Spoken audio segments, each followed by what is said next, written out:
welcome to Isokinetics 101, Episode 2. My name is Rob Potash, and I'm with CSMI. This episode, John and Daniel will be inside the clinic for some practical applications for testing and exercise of the shoulder, elbow, wrist, hip, knee, and ankle.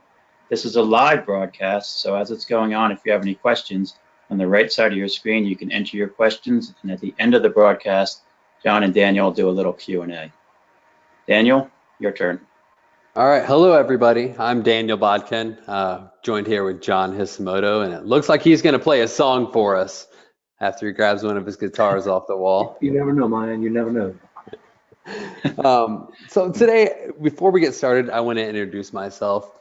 So I graduated from the University of South Florida's Athletic Training and Doctor of Physical Therapy program. And as an athletic training student, I did a rotation with John and saw what he was doing with the isokinetics. And I saw there was a disconnect between what he was doing and what we were learning in the books and lectures and what with other therapists and clinicians thought they were using it for. So I got really involved with John, worked with him as a tech all through PT school, and then as a physical therapist for my first 4 years after I graduated, and got linked up with Rob at CSMI. And so I really wanted to develop the education platform so all the therapists who have access to isokinetics and future therapists can really kind of take back isokinetics and they can see what it really is capable of nowadays. So that's who I am, and we're going to get started.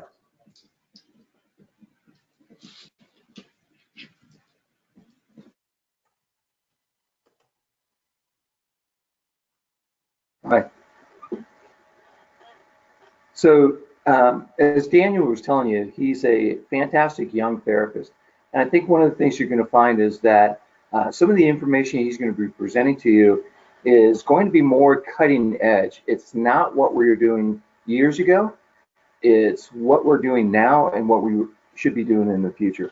So I think it's going to be pretty exciting for you guys to see everything from that standpoint. So Daniel, whenever you're ready, take it over. So what we're going to talk about today, you're going to see patient-specific techniques, and we're going to show you all the way from passive range of motion through return to play testing. What we have coming up in the future is we're going to go in depth with each of the techniques you see today, and we're going to get into some case studies at the very end. Now, so I'm a big Star Wars fan, and I think of Master Yoda, and he said it perfectly, that we must unlearn what we have learned about isokinetics, because as you'll see today, it's capable of a lot more now than it was in the past. Just because someone doesn't understand how it can be used doesn't mean that it doesn't work and that it doesn't have a lot of effectiveness to it. Now, before we get started, I want to give a shout out to Eric Mara and JW Matheson at PT Inquest. Not only are they promoting our program, but I listen to their podcast regularly. They keep me up to date on current research, and they review one article per week in a 45-minute podcast. Now, when we talk about the continuum of care, you know, we talk about starting range of motion with passive motion, working through stability, strength, and control, all the way to return to sports. Now, you have to match where your patient is on this continuum. Not every patient needs to start with step one, mobility.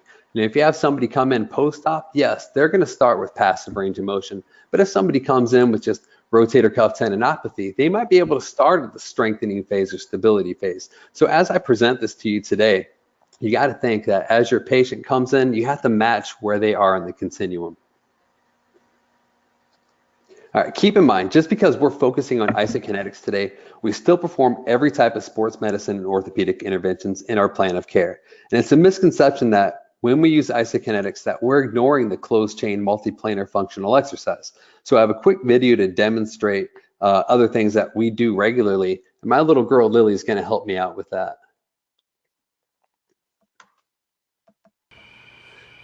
Woohoo! Jump, jump, jump. There you go, Lily. Jump.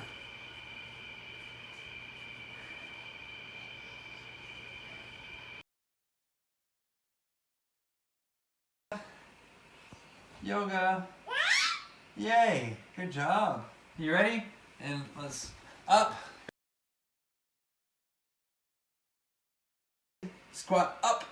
Up. Up. Down. Up. Up. Up tall. Down. This one. 17. Good job. Good job, Lily. Yeah. Yeah. You got another one? Got it? 18. Good job, Lily. You got another one? 19. Good job. Oh.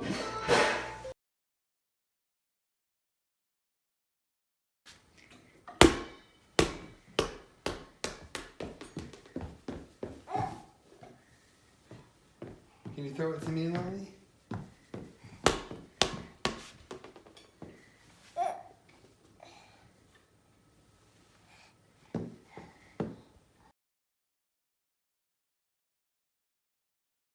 If rehab is a pizza, isokinetics and dynamometer use is a slice of that pizza. It's not the entire pizza. So let's go ahead and get into some of the videos today.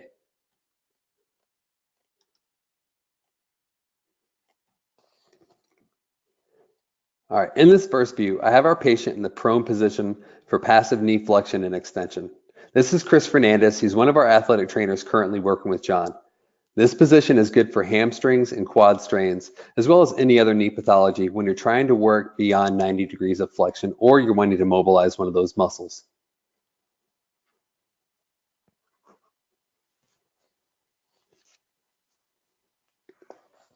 All right, what I'm doing now, I'm going to palpate his hamstrings. I'm going to do some soft tissue work on him, but I'm going to come back to this at the end. We're going to show some soft tissue techniques.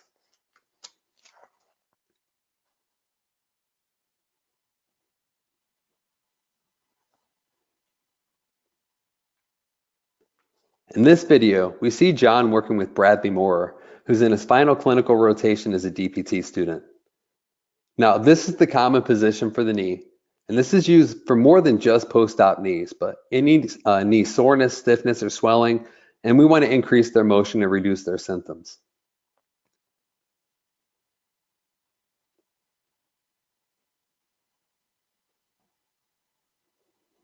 Now, what John is doing here is he's handing Bradley the safety stop switch.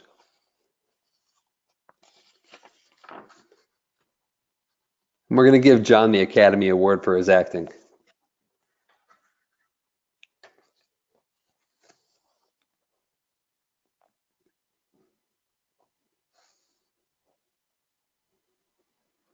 In this video, we'll see my patient who had a truck bed fall on his knee.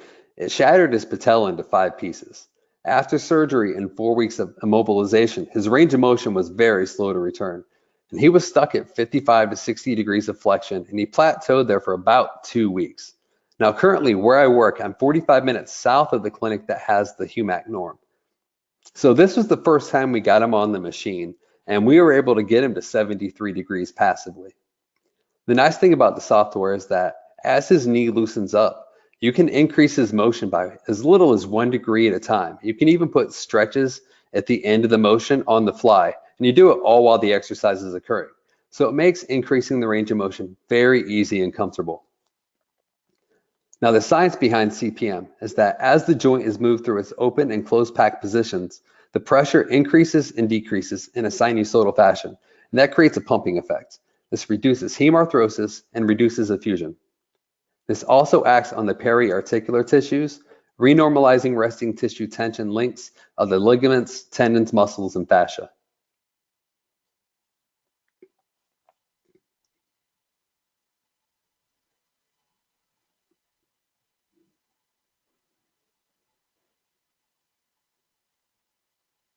All right, what I'm having him do now is contract his hamstrings lightly into flexion as the machine is moving into flexion. So that's reducing his extensor tissue tension from about 30 foot-pounds of torque to less than 5. And that allowed him to get to 78 degrees today comfortably. So this is really an example of active assisted range of motion. So he doesn't have the ability to move into that motion on his own, but the machine is helping him.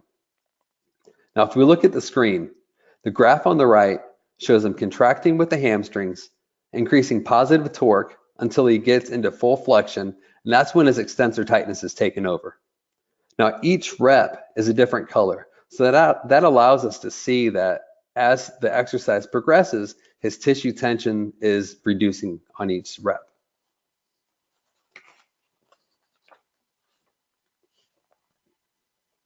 It also gives him great feedback to know how he's doing. You can see on that last rep, he did really well. He gave me a good effort on this. Now on this rep, you can see that black line is kind of sagging, so I had to remind him, hey, make sure you contract as it pulls up. So it's a great visual feedback for him.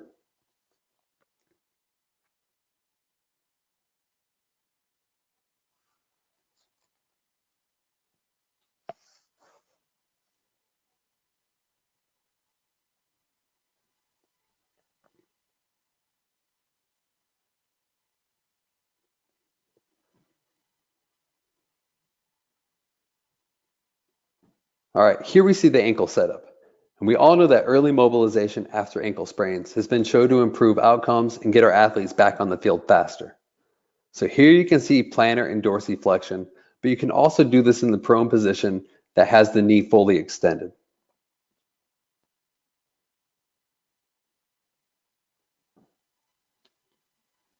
When you're working through CPM, you want to keep it slow. Usually 3 to 5 degrees and up to at most 10 degrees per second. So very slow motion. And here we can see inversion and eversion of the ankle. Your larger joints with larger ranges of motion, you can work them about 10 degrees per second, but small joints like the wrist, elbow, and ankle, you're going to run it slower, 3 to 5 degrees per second. Now in this video, the hip is being moved through internal and external rotation, which your arthritis patients are going to absolutely love. And it's also very easy to set up. Now, one great advantage of CPM is that once you set your patients up and give them the stop switch, it frees you up as a clinician to check on other patients, do some documenting, or just simply catch your breath. If you're like John, you're probably going to tell some stories about which cities have the best pizza places. Now, because the treatment is slow and smooth and predictable with the same parameters on every rep, your patient will be much less guarded and more comfortable compared to traditional passive range of motion with the therapist.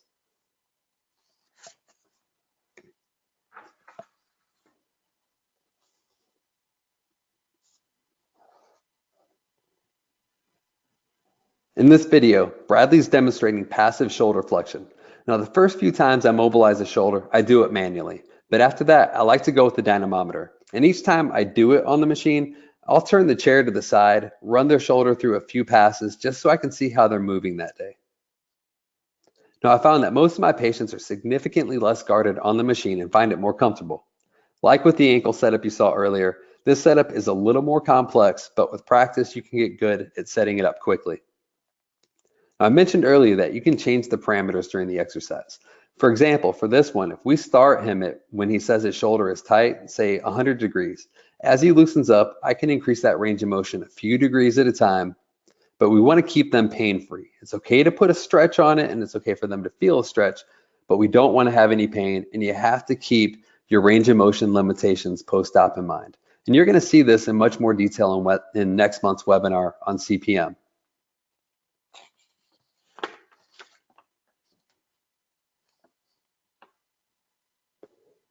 Now, this is the position for external and internal rotation. If your shoulder patient comes in complaining of general tightness, aching, soreness, this is your go-to position for CPM. It's much faster to set up and it really loosens them up quickly. And again, keep in mind any of your range of motion limitations post-op, and that goes for any position you see today.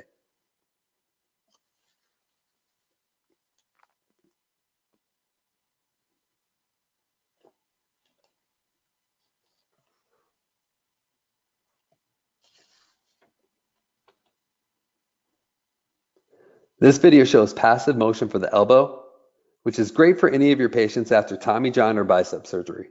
Now, this patient was actually further along in the rehab when I shot the video, but if he were in the mobility phase, I would have adjusted his grip by rotating the adapter. That would have put his wrist in a neutral position and allowed him to relax his flexor mass and pronator teres. Now, if you want to mobilize this patient after Tommy John, you could also have them sitting up and just mobilize the wrist joint as well.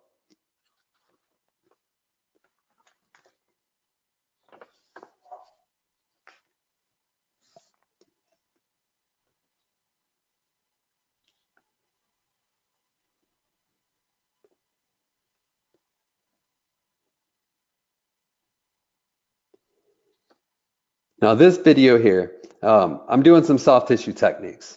CPM on the machine is a perfect opportunity to perform soft tissue mobilization either manually or with instrument assisted mobilization.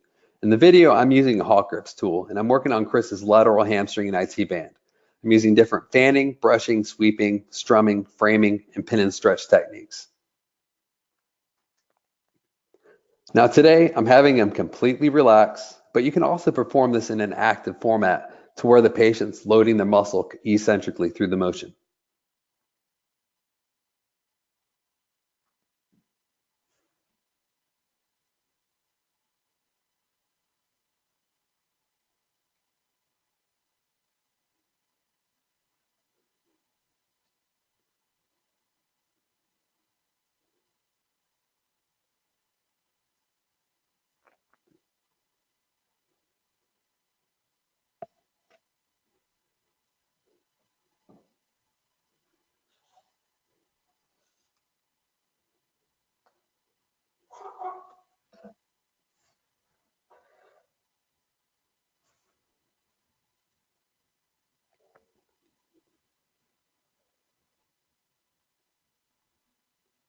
And the ankle position is great for your patients with post-tib tendinopathy, as well as any patient with lateral ankle sprain.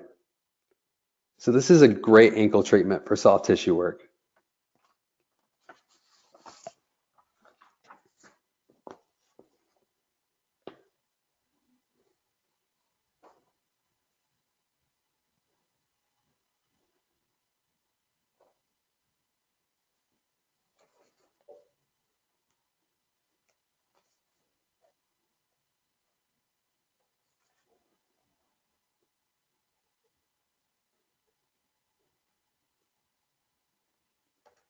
All right, so we're going to go directly into stability training.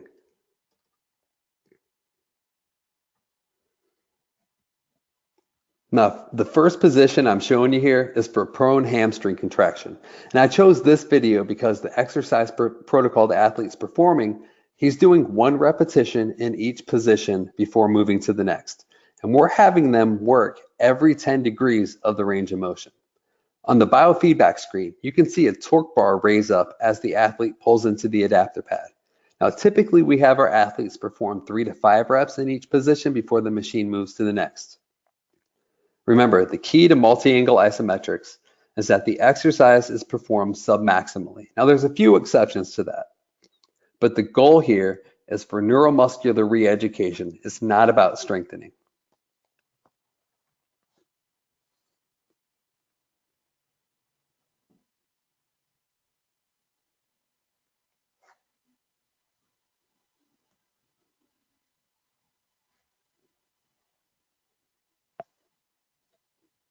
All right, next, I'm going to show you how to navigate the menus on the HUMAX software.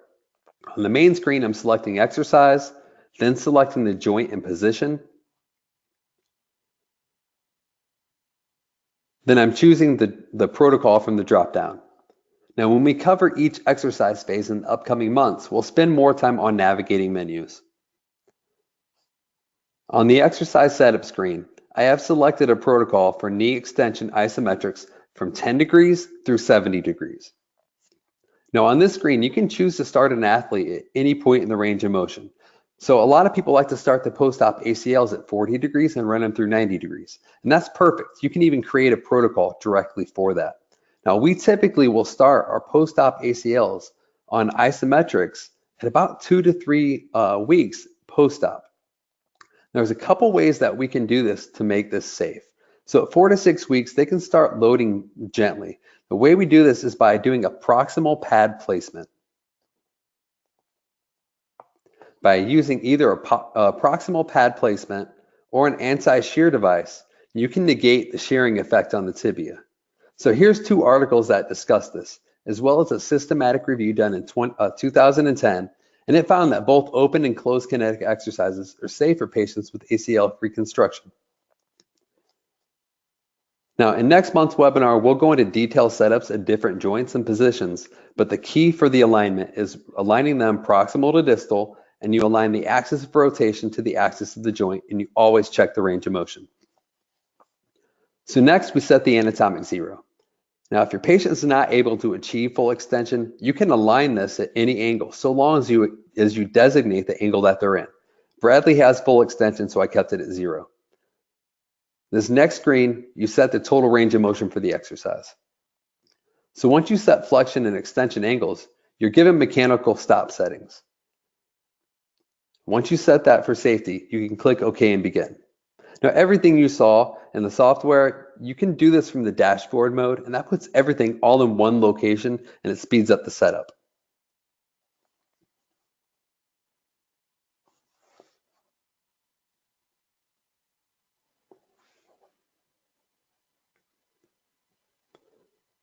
Now I'm cueing Bradley here to engage his quad lightly and press up into the adapter arm.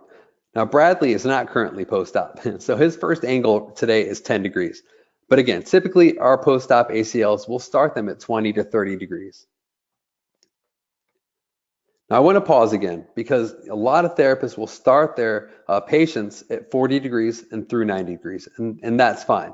But again, we're using very light torque amounts, and with that proximal pad placement, you're safe to do these angles, again, 4 to 6 weeks post-op. Our patients never have any difficulties or any adverse responses to this. Now, as we zoom into the screen, you can see Bradley's only producing about 5 to 6 foot-pounds of torque. Again, the goal here is neuromuscular re-education of the quad, not strength. Now, I said earlier, we typically have our protocol set for 3 to 5 reps in each angle, but to save time on the video, I'm fast forwarding to different angles. And speaking of different angles, let's say you're working with somebody who has discomfort, say at 50 or 60 degrees, you can skip that angle easily. Now, here's another safety feature. This is called targets. This keeps your patient from overproducing too much torque. If they go above or fall below the target window, the exercise pauses until they get back in the window. I currently have it set to 5 to 10 foot-pounds. There's another safety mechanism you can do. One step further, you can write your exercise protocol to shut off if your patient achieves a certain threshold. And this is good. If you have an impulsive patient who might try to see how hard they can push if you walk away, that's going to keep them from doing that. Now here you see Bradley again setting up Chris for shoulder ER multi-angle isometrics. Well, we have him starting off at 30 degrees of external rotation, and he's working every 10 degrees down to 30 degrees of internal rotation. With your rotator cuff tendinopathies and general shoulder pain, you can begin this immediately, so long as they're pain-free. But with post-op, you need to delay this. With standard rotator cuff repair, bank heart, and total shoulders, you need to wait until at least 6 to 8 weeks post-op. For slap repairs, you can start it earlier, about 2 to 3 weeks in, but remember, you got to keep your range of motion limitations in mind. Now, Chris is doing 5 reps in each set, but I'm fast forwarding again to save time on the video. I didn't show it today, but isometrics are great interventions for the ankles, for the ankle after sprains, foot surgeries, Achilles tendon repairs. Isometrics are also really good for your hip patients, and they're going to love that intervention.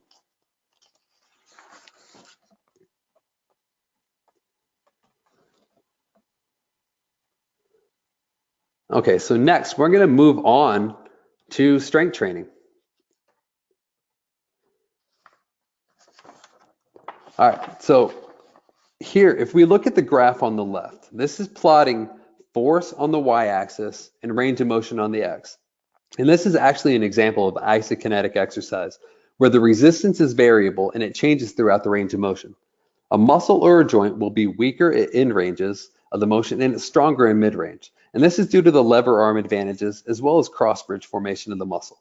The graph on the right plots percentage of muscle capacity throughout the range of motion. Because the machine gives less resistance where we're weaker, but more resistance where we're stronger, we maximize the muscle output throughout the entire range of motion. And it's an optimal way to strengthen versus isotonics, which we'll see shortly. All right, here we have the force velocity curve that John touched on last month. And again, traditional isokinetics, they're working fast speed concentric.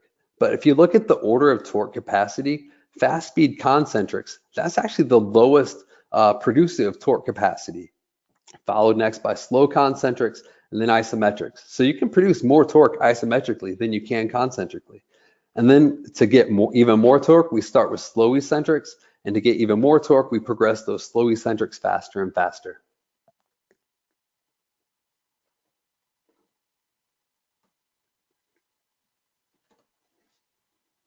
So here's our strength training videos. Now I'm going to show you a series of eccentric isokinetic progressions that John talked about last week. Here we see our athlete performing eccentric unloading for her quads after ACL reconstruction. Now this intervention is actually performed before you do isometrics, because with isometrics you have to produce positive force into the adapter pad, and with eccentric unloading the muscle only has to overcome the weight of the limb. For ACL patients, we usually start this 2 to 4 weeks after surgery, depending on the patient. Now you can see in the video that the machine lifts the patient up concentrically, and at the top of the motion at full extension, I tell her to engage her quad isometrically and then lower or unload the weight of the limb on the way down. And our patient here is unable to achieve full active extension, but she does have it passively. So you can even consider this an active assisted range of motion intervention. Overall, eccentric unloading is an important step in early rehab as it allows for safe neuromuscular reeducation and proprioception. A lot of our patients are already doing this at home, moving through the range of motion actively. What makes it a better intervention is that they have to match the speed of the machine, keeping between the adapter pad and the strap. And we set the machine nice and slow, 5 degrees per second eccentrically. In the concentric lift, we have it set to 10 degrees per second.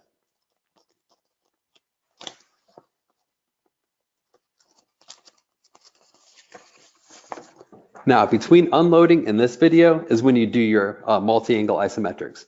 So now our patient has progressed to active contractions against eccentric loads. And we start this around week 6 post-op. And we're only going 5 degrees per second. Remember, slow eccentrics for lower load.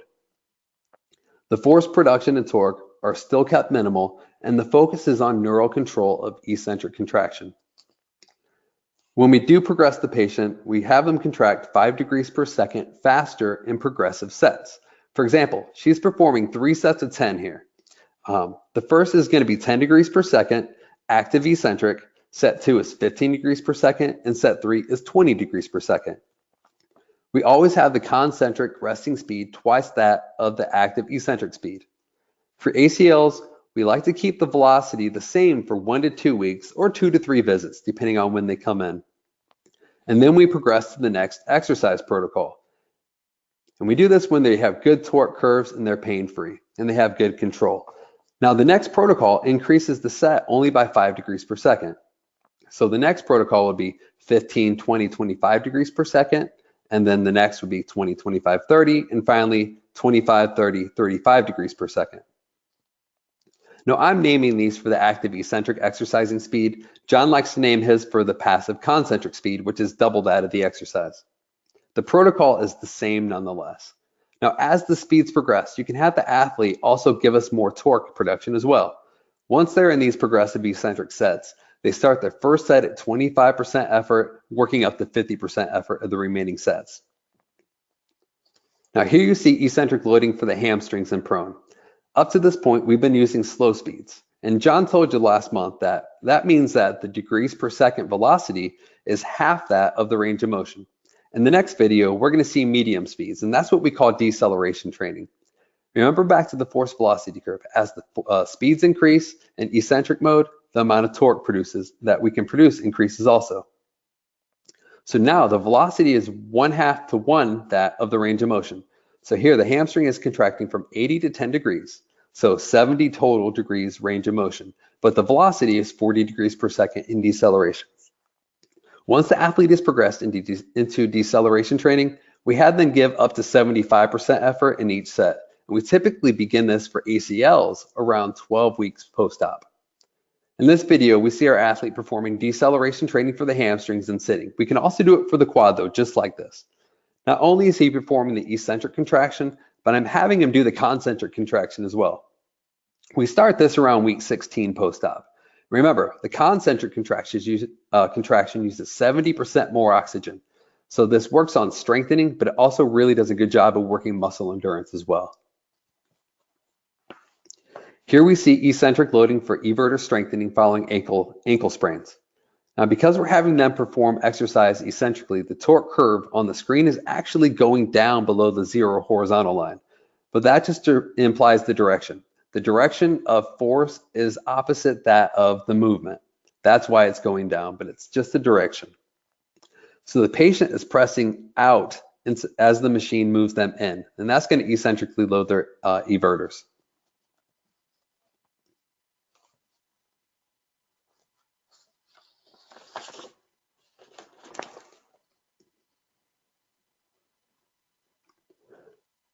Our patient here is performing eccentric bicep contractions. He's pulling up as the elbow is moved into extension.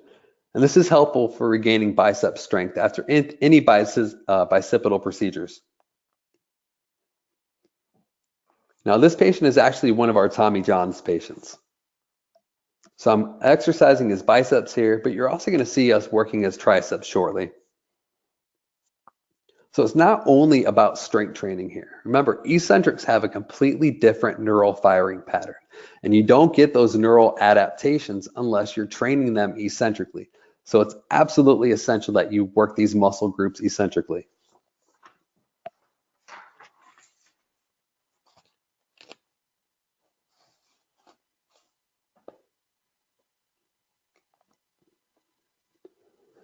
All right, in this video, the athlete is performing eccentric loading for the pronator teres. Now, this along with the wrist flexor mass strengthening is very helpful after any medial elbow injury or surgery.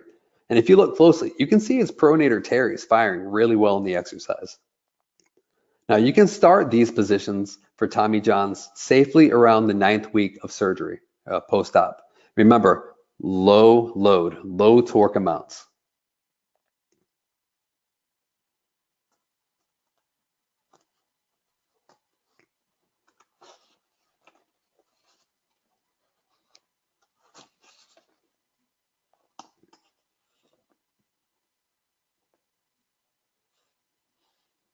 All right, here you see Bradley aligning and setting up Chris for eccentric external rotation.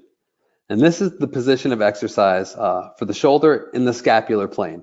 And it's about 45 degrees of abduction and 20 to 30 degrees of horizontal adduction. I included this whole video because I want you to see how quickly you can set the patient up, start the exercise, and get him going. Now he's checking him from all angles. You got to make sure that your setups are precise. So next, Bradley's going to find the neutral position for ER-IR. And what he's feeling for is the bicipital groove. So once he finds neutral on the machine, he's going to click anatomic 0.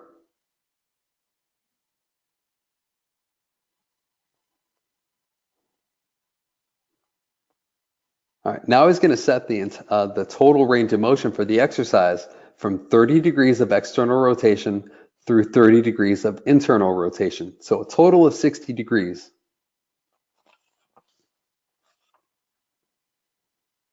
Now, after he sets the range of motion, the software gives him his mechanical safety stops. That's very important. If there's any one thing that's important about your setup is always making sure your mechanical safeties are set. Now, the exercise he's performing here is eccentric unloading, and you can start this safely for your rotator cuff repairs when the patient is starting their active range of motion exercises. That's typically 6 to 8 weeks post-op, depending on the patient.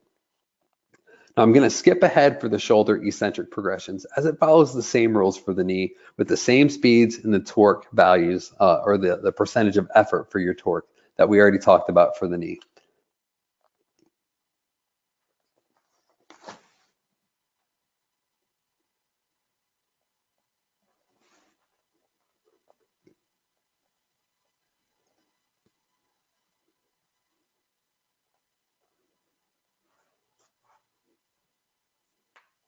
So the machine's lifting him up, he's lifting off the pad and lowering down the weight of his own arm. and he's hovering just above that adapter arm.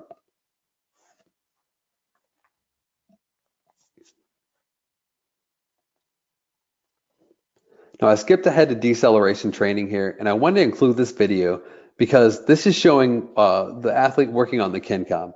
So you can't, it's not just for the HUMAC norm. The exact same principles we're talking about today, you can apply to the KINCOM, to the Biodex, and it's applied to any of these machines across the board.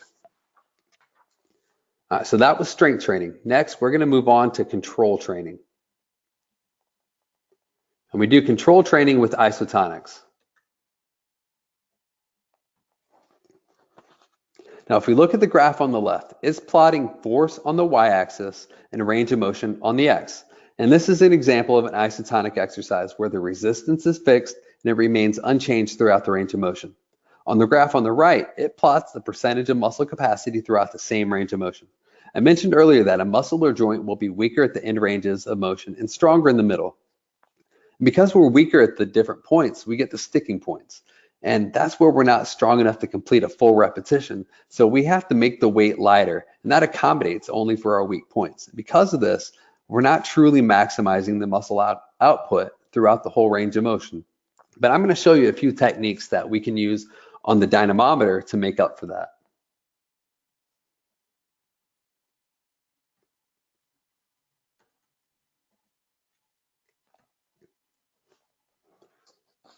Now, with control training, there's a lot of new interventions that can be performed on a dynamometer. And I like to call this dynamic isotonics, as it combines isotonics with proprioception and biofeedback.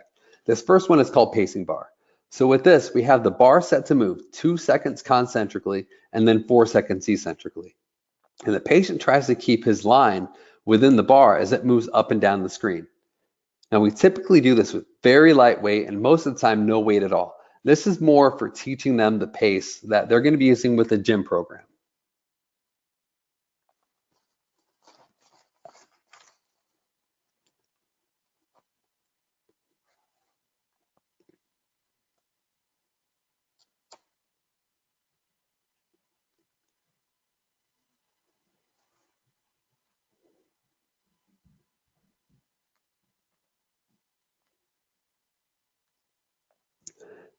Okay, here we see the interactive path.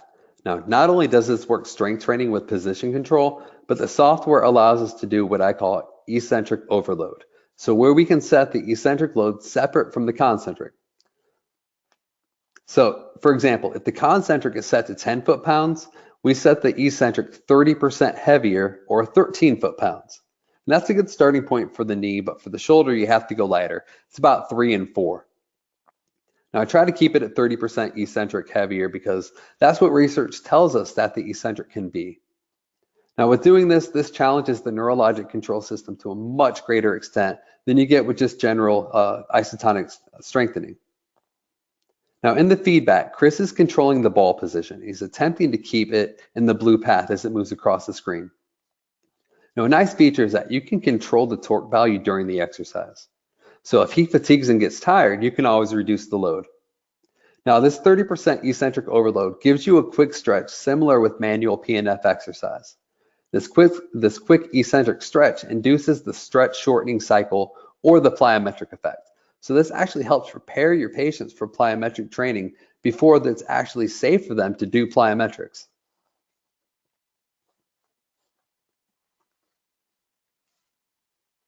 Now this next one I want to show you is breakout. This is actually usually one of the most favorite activities for our patients with dynamic isotonics. Now the patient here is performing plantar flexion for Achilles tendinopathy. With all these isotonics, we're only working one muscle group at a time. So even though the ankle is moving back and forth, he's controlling it with his calf the entire time.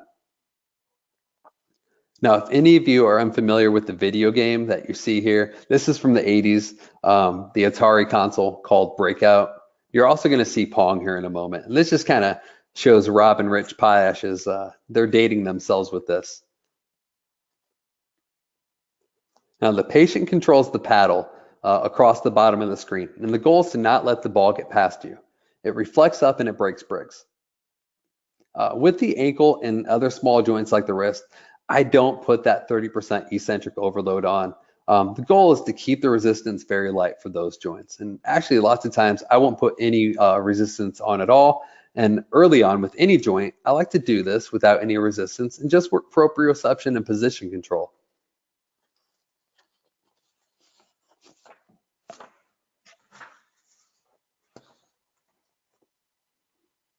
Now you can see this is a tough intervention here. Even without any resistance, it's tough to control that position.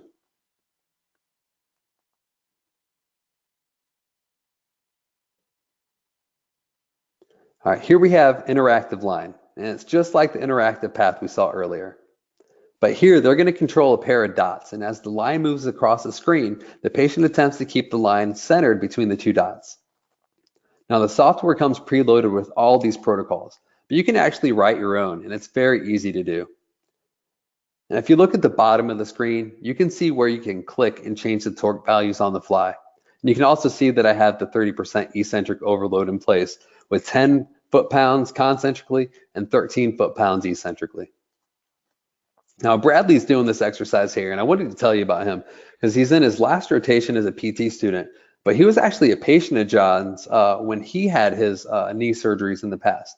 And then that led Bradley into physical therapy.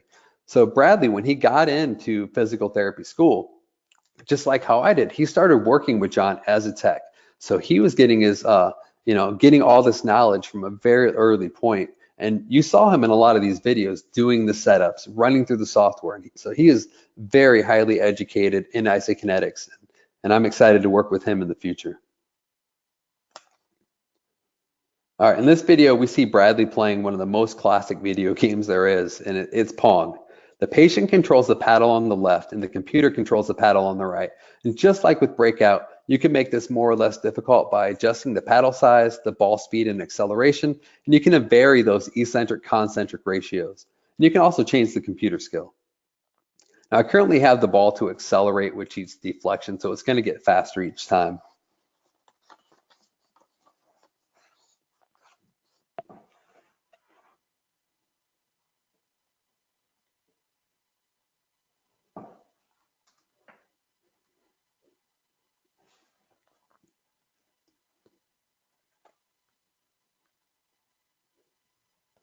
All right, this is power training, and this is one of the, I think, the most exciting things you can use this machine for that currently wasn't used. So this is working on rate of force production concentrically and then the eccentric control. And again, I like to use that 30% eccentric overload. So rate of force production and power have been very hot topics in the last few years when it comes to returning our patients to sports and getting that strength up. So it's not just about how much torque they can produce, but how quickly they can produce it. And this is one of the great interventions for rate of force production. So next we have response time, and this is the last video, and it's a great proprioception trainer. So the patient controls the purple ball. The ring puts a ring on the screen, and the patient places the ball in the ring as quickly as they can, and they try to keep it in the ring. Each rep is recorded on the left, and it's recorded for response time and stability time. Now, I use this and other proprioception trainers early in the rehab process around week 6. I don't use any external load for them. This is also really good for the end of a session when our patient's in a good fatigue state.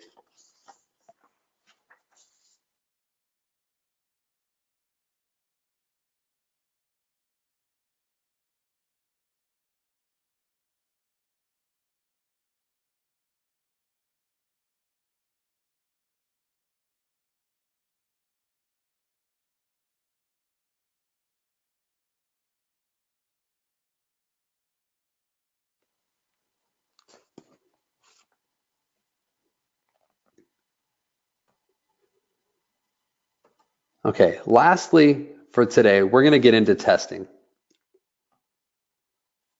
Now, isometric testing is the first protocol we're going to look at.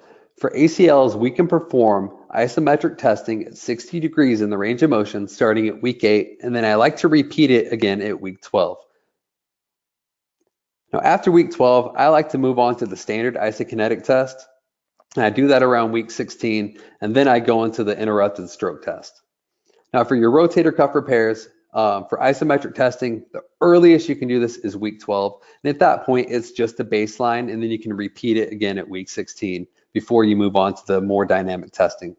Now, for your non-surgical patients, including your older patients, isometric tests are a perfect way to assess their strength and progression, as it's basically a manual muscle test, but it gives you a very precise measurement. Now, in the protocol, we do warm-up sets. We do 2 reps at 25% effort, 2 at 50, 2 at 75, and then 1 at 100%. We have them hold for 5 seconds with a 10-second rest in between. After they warm up, the patient gets a 1-minute rest before the test. The test itself is 3 reps with that same 5-second hold. The 3 reps are averaged together, and they put that in the report. And here's actually an example of a test report of a patient that I'm going to do my case study on later in the year. So in the isometric test report, not only do you get the peak torque and the average torque, but you get the rate of force production. You know, how quickly can they get to that torque? And that's, again, that's a very hot topic in sports medicine right now. So on this graph on the top, that's the graph for the quadriceps, and then the bottom graph and the numbers are for the hamstring.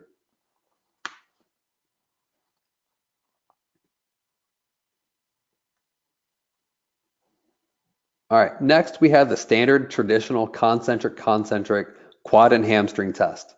Now for ACLs, I only perform this at week 16 and week 20, and then I move on to the interrupted stroke test because that gives you an eccentric function as well. Now for the standard test, I do both testing at 60 degrees per second and 300 degrees per second.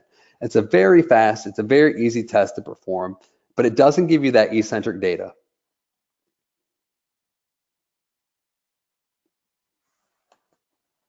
Remember, concentric gives you less torque produced than you can get with eccentric. So it's a safe test to do before you do eccentrics. Here's a test report of a standard isokinetic test, and it's showing significant deficits in both muscle groups here.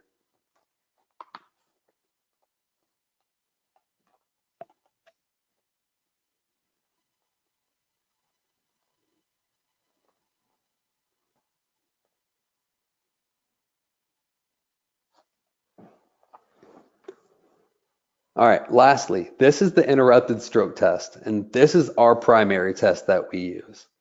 It gives us a chance to look at both concentric and eccentric functions. And for the knee, I test the quadriceps and hamstrings. For the ankle, I test both inverters, everters, and for the shoulder, I test internal and external rotation. That way, not only do I get concentric and eccentric, but it gives me a chance to look at the joint as a whole. Now, this is a far superior test because it gives you that all-important eccentric data. And because you can select and deselect reps that you want to count, you get a much better coefficient of variance. Now, the downside of this test is that for ACLs, you have to wait until week 20 to perform this. So I test them at week 20, and that's pretty much a baseline, 5 months. Then we retest 4 to 6 weeks later at 6 months to see how close they are for return to sports. The other downside of this, your patient will have significant delayed onset muscle soreness the next day. They're loading eccentrically with full effort, so they're going to get muscle soreness with this. Now, the warm-up with this is I'm having them do 2 warm-up reps for concentric and eccentric. Now, there's 2 reps at 50% effort, at 75% effort, and then 1 rep for 100% effort. First, we warm up and test the quad and then the hamstring of the uninvolved limb, and then we move to the involved limb. This test can take you about 30 minutes to do the full warm up and test reps of both legs. And that's if the patient's never performed eccentric loading on the dynamometer. But if you have somebody that you've been working with and they're used to loading eccentrically, you can knock it out in 15 minutes.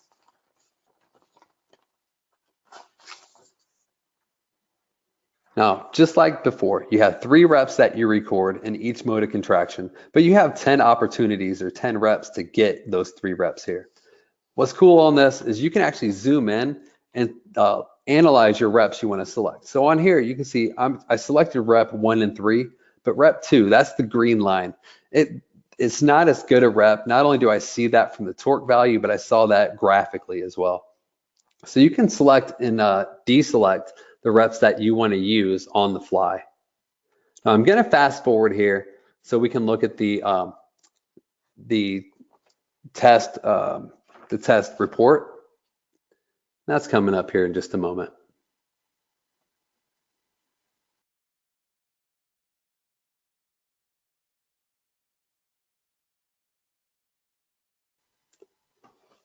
All right, so here's a sample report for the interrupted stroke test. Now the first page, this is entirely the quad. So the graph on the left is the concentric data and the graph on the right is the eccentric data.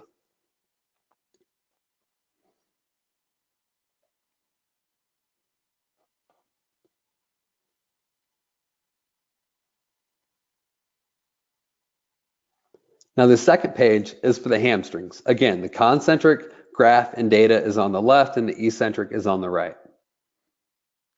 Now we're not just looking at peak torque and we're not just looking at ratios, but we're looking at peak torque values of concentric and eccentric. We're looking at work values. We're looking at power, rate of force production. So there's a lot of things that we're analyzing with that interrupted stroke test.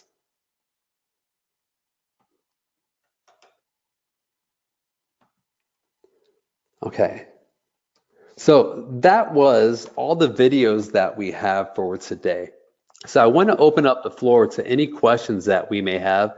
And I also want to invite John and Rob back into the webinar. Thanks, Daniel. It was a great webinar, and we appreciate everything that you're able to do for us. We do have a couple of questions, though, for you. So we're looking in to what people have been writing back, and one of the questions that we had today was, do you use blood flow restriction with your dynamometer? So actually, I have it, and I'm really excited to get into that. We do have a group out of Germany that have been doing this for years.